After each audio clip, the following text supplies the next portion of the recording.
ലൈംഗിക അതിക്രമങ്ങളിൽ ഏറ്റവും ക്രൂരമാണ് കുട്ടികൾക്കെതിരെയുള്ളത്. എത്രയും വേഗം കേസുകൾ പൂർത്തിയാക്കി കുട്ടികൾക്കും കുടുംബാംഗങ്ങൾക്കും നീതി ലഭ്യമാക്കുകയും കുറ്റവാളികൾ ശിക്ഷിക്കപ്പെടുകയും ചെയ്യേണ്ടതുണ്ട്. കള്ളക്കേസിൽ കുടുക്കപ്പെട്ട നിരപരാധികളുടെ മോചനവും തുല്യ പ്രാധാന്യമുള്ളതാണ്. എന്നാൽ ഫോറൻസിക് റിപ്പോർട്ടുകൾ വൈകുന്നതിനാൽ സംസ്ഥാനത്ത് പോക്സോ കേസുകൾ കെട്ടിക്കിടക്കുന്നെന്ന വാർത്ത അസ്വസ്ഥാജനകമാണ്. ഈ കെടുകാര്യസ്ഥത പോക്സോ കേസുകളിലെ മാത്രമല്ല, അവയുടെ ദുരുപയോഗത്തിന്റെ ഇരകൾക്കും നീതി വൈകിക്കുന്ന തുടർ പീഡനമാണ്.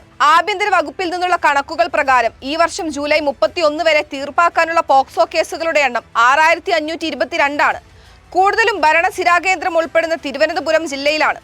1370 കേസുകൾ. 704 കേസുകളുമായി എറണാകുളവും 642 കേസുകളുമായി കോഴിക്കോടും തൊട്ടു പിന്നാലെയുണ്ട്. ഫോറൻസിക് ലാബുകളിലെ ഉദ്യോഗസ്ഥരുടെ കുറവ് മൂലമാണ് പലപ്പോഴും ഫോറൻസിക് റിപ്പോർട്ടുകൾ ലഭിക്കുന്നതിൽ കാലതാമസം നേരിടുന്നത്. ഇതിന്റെ അടിസ്ഥാനത്തിൽ ഫോറൻസിക് സയൻസ് ലബോറട്ടറികളിൽ 28 ഫോറൻസിക് ഓഫീസർ തസ്തികകൾ ആഭ്യന്തര വകുപ്പ് അടുത്തിടെ അനുവദിച്ചിരുന്നു. അനുവദിച്ച തസ്തികകളിൽ എത്രയും വേഗം നിയമനം നടത്തിയാൽ കേസുകളുടെ കാലതാമസം ഒരു പരിധിവരെ ഒഴിവാക്കാം. പോക്സോ കേസുകളിലെ ഇരകൾ സമൂഹത്തിലെ ഏറ്റവും ദുർബലരായതിനാൽ നിയമത്തിന്റെ നൂലാമാലകളിൽ കുടുക്കിയിടുന്നത് ലൈംഗിക അതിക്രമത്തിന്റെ മാനസിക മുറിവുകളെ ഉണങ്ങാതെ നിലനിർത്തുന്നതിന് തുല്യമാണ്. മാത്രമല്ല, വ്യക്തിവൈരാഗ്യവും പകയും തീർക്കാൻ കെട്ടിച്ചമച്ച കള്ളക്കേസുകളും സമീപകാലത്ത് വർദ്ധിച്ചിട്ടുണ്ട്. സമൂഹത്തിൽ അങ്ങേയറ്റം വെറുക്കപ്പെട്ടവരായി ചിത്രീകരിക്കപ്പെടുന്ന നിരപരാധികളും എത്രയും വേഗം മോചിപ്പിക്കപ്പെടേണ്ടതാണ്. ആവശ്യത്തിന് ഉദ്യോഗസ്ഥരില്ലാത്തതിനാൽ ഈ ശ്രമം പരാജയപ്പെടുന്നത് സംസ്ഥാനത്തിന് അപമാനകരമാണ്. മുടി, രക്തം, സ്രവങ്ങൾ, വിരലടയാളം എന്നിവയും കൈയക്ഷര വിശകലനവും ഫോറൻസിക് തെളിവുകളുടെ ഭാഗമാക്കാം. മെഡിക്കൽ പരിശോധന, മൊഴികൾ, സാഹചര്യ തെളിവുകൾ തുടങ്ങിയവയെ കൂടുതൽ ആധികാരികമാക്കുകയോ അധിക തെളിവുകൾ നൽകുകയോ ചെയ്യുന്നവയാണ് ഫോറൻസിക് പരിശോധനാ ഫലങ്ങൾ.